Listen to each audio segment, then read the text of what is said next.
ايه يا ست البنات؟ عمرك وقفتي كده وسألتي نفسك ليه رغم اني بعمل كل اللي عليا لسه حاسة ان في حاجة ناقصة؟ عارفين مشكلتنا اننا بنجري طول الوقت بين الشغل والبيت والاولاد والمسؤوليات، لكن في الاخر بنكتشف اننا مستنزفين ومضغوطين، واحيانا كتير جدا مش حاسين بالسعادة اللي كنا متخيلينها. السر هنا في التوازن. التوازن مش رفاهية، التوازن هو اللي بيخليكي تحسي بالراحة وسط كل دوشة الحياة. واحنا النهاردة هنتكلم عن سر التوازن وازاي تلاقيه وسط كل المسؤوليات. خليكي معايا لان اللي هتسمعيه النهاردة ممكن يغير نظرتك لحياتك بالكامل. هاي شوجر، ازيكم عاملين ايه؟ يا رب تكونوا في صحة وسعادة وهنا. النهاردة الفصل الثالث من كتاب سندريلا سيكريت لهبة السواح. الفصل ده بعنوان انا متوازنة، بيتكلم عن التوازن في حياتنا وازاي نوصل لحالة السلام الداخلي والرضا من غير ما نحس بلخبطة وتوهان وضغط. السعادة مش حاجة بنسعى ليها كأنه هدف بعيد، المفروض ان السعادة دي فطرة جوانا، زي الأطفال الصغيرين بيكونوا فرحانين على طول معظم الوقت، إلا لو وقعوا بقى واتخبطوا وبتاع، لكن الشعور الطبيعي بتاعهم ان هم كويسين مبسوطين مش شايلين هم. فدي حاجة طبيعية وفطرة فينا، المفروض السعادة دي تبقى جواك مش من الحاجات اللي بتحصل حواليك. فهم الأطفال بيكونوا فرحانين بيلعبوا من غير ما يكونوا عارفين السبب. أي حاجة بتبعدنا عن الشعور ده بتكون حاجة طارئة أو نقص في جوانب معينة في حياتنا. لما تحس إنك مش مبسوطة ده معناه إن في حاجة ناقصة جواكي، وده نفس فكرة نقص الفيتامينات في الجسم. الجسم محتاج أكل مية هوا عشان يعيش. لما تحسي بتعب إرهاق تعرفي إن عندك نقص فيتامينز معين وبتحاولي تعوضيه. صح. الروح برضو بتحس برضو بالضيق بالملل الضغط، فده معناه إن في نقص في إحدى جوانب حياتك اللي بتغذي روحك. فهنحاول نشوف إيه الجوانب دي ونبتدي نحاول نملى كل جانب فيهم عشان تبقى السعادة موجودة دايما جوانا. والسعادة دي مش اكستريم، هو السعادة دي اللي هي التوب، انت بتحصل لك اكستريم اللي هو نجحتي خروجه بساطتك، ماشي، ده مش ليفل السعادة، ده الاكستريم بتاع السعادة. يعني دي اللي هي الاقصى حاجة، بعد كده بتبقى لحظات معينة. لكن المفروض الحد العادي او اللاين العادي ان انت بتبقي عادي، لا انت زعلانة ولا انت في اكستريم مبسوطة. انت في العادي، في اللي هو الرينج الطبيعي، في اللي هو ايه، اللي هو السلام الداخلي، السعادة العادية اللي هو الطبيعي. تمام، لا انت تحت ولا انت فوق في الاكستريم، ولا انت متضايقة او في حاجة مضايقاكي. فهنشوف تنكات السعادة. هم عبارة عن 7 تنكات، كل واحد فيهم بيمثل جانب مهم من جوانب حياتك. لازم كلهم يكونوا مليانين ومتوازنين عشان تحسي بالسعادة والرضا. أول تانك علاقتك بربنا. القرب من ربنا بيحسسنا بالطمأنينة والسلام الداخلي. الصلاة والذكر والدعاء والتأمل في الكون بيفرقوا جدا. نعمل ايه لو التانك بتاع علاقتنا بربنا ده قليل، او حاسين ان في نقص، حاسين ان احنا عايزين نظبطه؟ اول حاجة الصلاة في وقتها، حتى لو مش بتحسي بخشوع كامل استمري في الصلاة لغاية لما تحسي بالاحساس ده. صلي حتى لو انت مش حاسة باي حاجة، بس اهم حاجة ان انت تصلي. قراءة ولو صفحة واحدة من القرآن كل يوم، او حتى تسمعيها على اي تطبيق او على الراديو او اي حاجة لو انتي مش قادرة تقري او ما عندكيش وقت ان انتي تقري، ولو ان صفحة واحدة يعني مش هتاخد من وقتك دقيقتين. الدعاء والتوكل على ربنا، ان انتي تدعي دايما لربنا وتتوكلي دايما عليه في كل حاجة مضايقاكي او كل حاجة حصلت لك في حياتك. الامتنان وشكر ربنا على النعمة اللي عندك حتى لو كانت صغيرة. حاولي كل يوم تفكري في 3 حاجات انتي ممتنة ليهم. انتي ممتنة ان انتي عايشة في البيت ده، شايفة النهاردة ممكن تصحي يوم ما تبقيش شايفة، ممتنة بإيدك ان انتي حاسة بالحاجة وانتي بتمسكيها. يا حاجات كتيرة قوي لو فكرنا فيها نشكر ربنا على نعمه اللي مغرقانا. عملت فيديو عن الامتنان هحطه لكم تحت في الديسكريبشن، ما تنسوش تروحوا تشوفوه. تاني تانك هو علاقتك بأهلك. اهلك هم سندك في الدنيا، لو حصل خلاف معاهم لازم تحاولي تحليه عشان تحسي بالدعم والامان. كلمي اهلك على الاقل مرة في اليوم، حتى لو مكالمة سريعة لو انتوا طبعا بعاد مع بعض. لو انت لسه معاهم في البيت بريهم، اسمعي كلامهم، ده هتاخدي عليه ثواب وهيحسسك بالامان والحماية. زوريهم بانتظام، ما تخليش الشغل والحياة تاخدك منهم. حاولي تحلي اي مشكلة او خلاف قديم. اعرفي ان هما في الاخر هما سندك، محدش هيحبك اكتر منهم.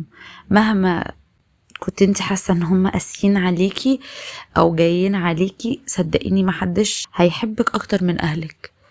ولو انت لسه بنوتة لسه ما اتجوزتيش وما خلفتيش، انت مش هتعرفي هما بيحبوكي قد ايه فعلا فعلا غير لما تخلفي. فهم اهلك هم روحهم فيكي. صدقيني مهما حسيتي ان هم بالظلم ناحيتهم او هم جايين عليكي او ان هم بيقسوا عليكي عشان مصلحتك عشان تبقي احسن، فما تزعليش منهم وبريهم، هم سندك وظهرك في الحياة.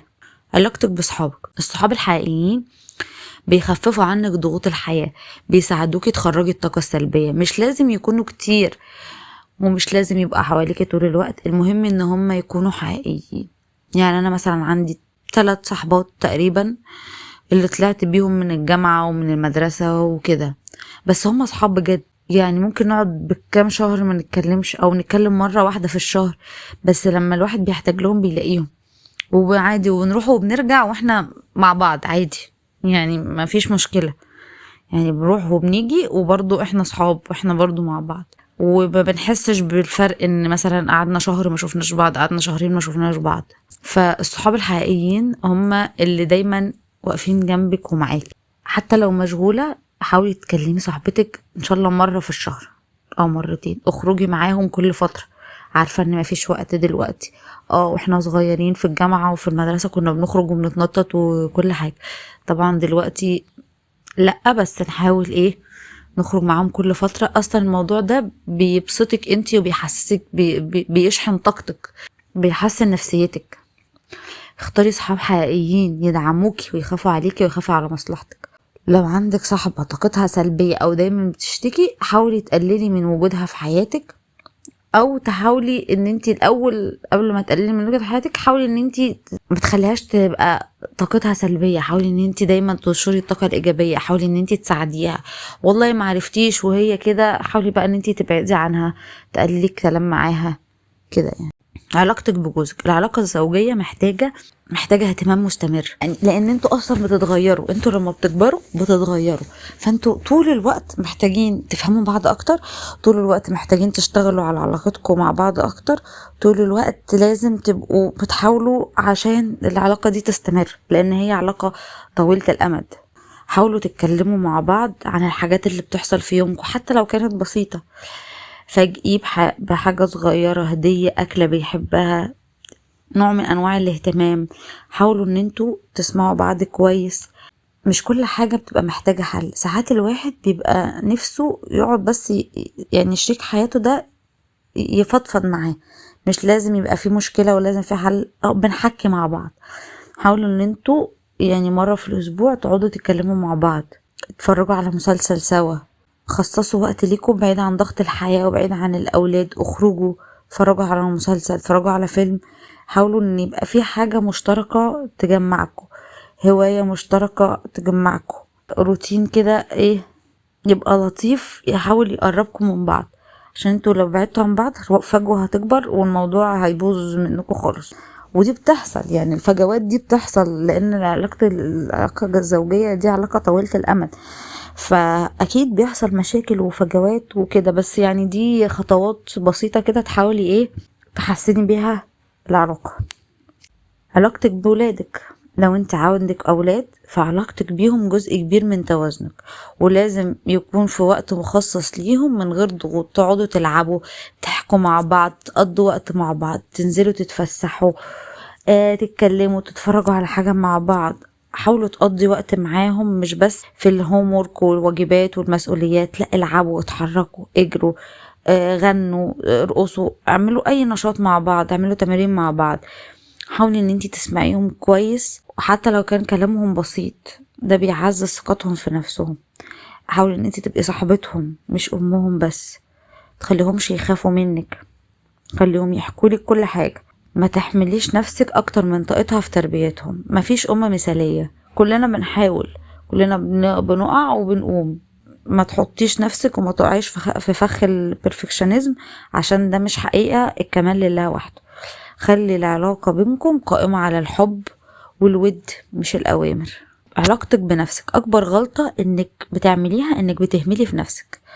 في وسط كل اللي فات لازم تهتمي بنفسك، بصحتك، بشكلك، بهواياتك، بأحلامك. وتقريبا معظم الفيديوهات بتكلم على ان انتي نفسك اولا، ولازم تحطي نفسك اولوية. حاولي تنامي كويس، تاكلي كويس، اهتمي بصحتك، اشربي مية، كلي اكل صحي، العبي رياضة، مشي حتى نص ساعة في اليوم. خدي وقت لنفسك بعيد عن كل الناس. جربي هواية بتحبيها، اقري، ارسمي، اكتبي، اعملي فيديوهات على اليوتيوب، اعملي اي حاجة انت بتحبيها حتى لو مش هيجيلك من وراها عائد. يعني المهم ان انت تبقي مبسوطة وتفرغي الطاقة اللي عندك. ما تقارنيش نفسك بحد، كل واحد ليه رحلته وليه ظروفه. خلي عندك هدف بتحققيه حتى لو كان صغير، شوية بيبي ستيبس كده، وان شاء الله توصلي للي انت نفسك فيه. تنكي علاقتك بالمجتمع والعالم اللي حواليك. حاولي تشاركي في اعمال خيرية، تتطوعي، ده هيديكي احساس بالقيمة والانجاز. ساعدي غيرك، هتحسي بالرضا. عاملي الناس كويس، كلمة طيبة صدقة. حافظي على البيئة، تستهلكيش طاقة زيادة. لو عندك فرصة تتطوعي في حاجة بتحبيها اعملي كده. حاولي ان انت يبقى ليكي دور مؤثر في المجتمع حتى لو كان بسيط. التوازن بين التنكات دي هو اللي هيحقق لك السعادة والرضا عن حياتك. لو حسيتي بتعب نفسي او ملل، راجعي التنكات دي وشوفي ايه اللي فاضي منهم، وحاولي ان انت تمليه. ما تديش كل وقتك لشيء واحد وتهملي الباقي، لان ده هيعمل فراغ داخلي بعد فترة. التوازن مش ان كل التنكات دي مليانة 100% طول الوقت، لكن اهم حاجة ان ما يبقاش فيه تانك فيهم فاضي، حتى لو مليان بنسبة صغيرة. كل ما تلاقي تانك فاضي حاول ان انت تزوديه. أهمية التوازن بين التنكات دي ان المشكلة اللي بتحصل عند اغلبنا اننا بنركز على تانك واحد وبننسى الباقي. مثلا بنت اول ما تتجوز بتدي كل وقتها لجوزها وبتبعد عن اهلها واصحابها وتهمل في نفسها. بعد فترة بتحس بملل وضيق ومش فاهمة ايه السبب. الحقيقة ان التوازن اتكسر، وده اللي خلى روحها تعبانة. هي مركزة مع جوزها بس ونسيت بقية جوانب حياتها. فطبعا دي مشكلة.